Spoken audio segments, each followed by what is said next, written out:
Hi guys, welcome back to my channel. Ngayong umaga po ay i-update ko po kayo sa ating variegated Supreme. Ayan. So nagti-trail na po siya. Yan yung kanyang stem. Ayan. So nagpipink na rin yung kanyang rosette. Ayan.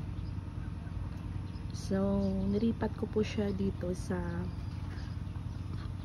hanging pot para yung pag nagti-trail yung iba ay hindi mapuputol. So ayan. So yung ating variegated Supreme ay napakabait sa lowland. So mabilis siyang dumami through leaf propagation. So ayan, ang ganda-ganda ng kanyang kulay. Ayan. Ito rin po yung ating Bainesi. So, kagabi umulan ng malakas. Pero, kahit pa paano, nagkakulay rin sila. Ayan, ang taba-taba. Ayan, yung ating Bainesi. Ayan. At saka, meron po siyang baby doon sa kanyang stem na bago.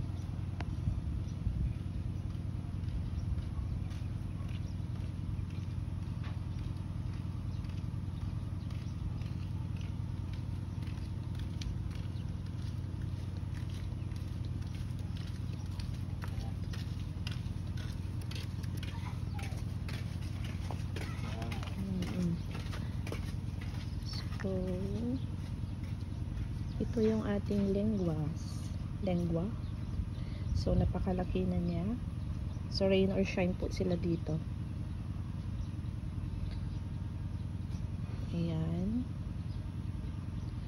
Yung ating Marine na napakalash na. So, ito ay pinutulan ko at nandun yung iba sa loob. Yung mga propagation natin na galing sa mga putol. Ayan, so nagpipink yung kanyang leaves. Ito yung ating Burrito. So, ito nahulog siya, kaya naubos yung dahon niya dito. Pero unti-unti na siyang bumabawi. Ayan, so napakalash na niya. Yan yung ating Burrito. Ayan. So, yung ating soil mix ay pure garden soil at saka yung rice hull, fresh na rice hull. Yan lang po yung ating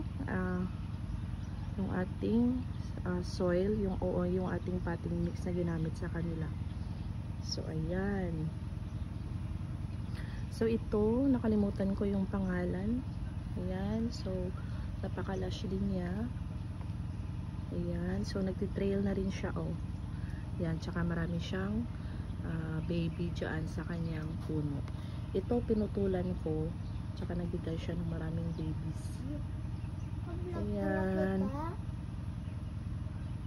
So, ito nakalimutan ko rin yung pangalan at nagpipink na rin yung kanyang dahon.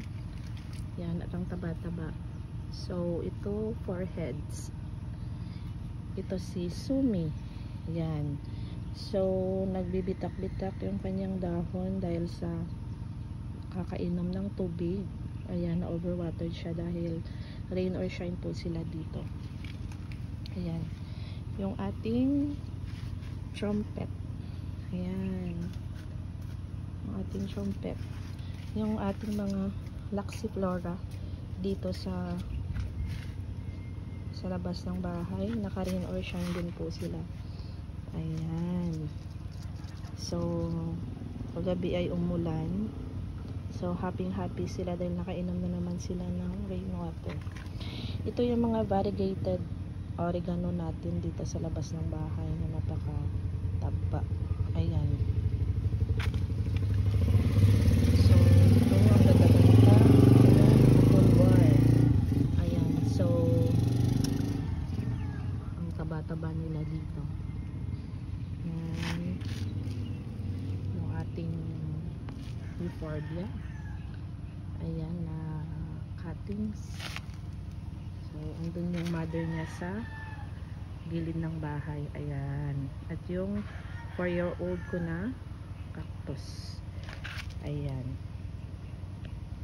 So, ito si Laxiflora ay napakabait din, mabilis dumami. Ayan. Ayan. Tapos yung iba andito. Ayan. Nakasama sila dito sa gilid ng bahay. Ito yung aking 5-year-old na cactus. Coral cactus na napakalaki. Ayan. So, ayan po sila dito lahat sa harap ng bahay. Ito yung iba. So, ito yung ating Maltese Cross na napakalaki. At ayan, marami siyang baby sa ilalim. So, yan. So, thank you for watching, guys. Please like and subscribe to my channel.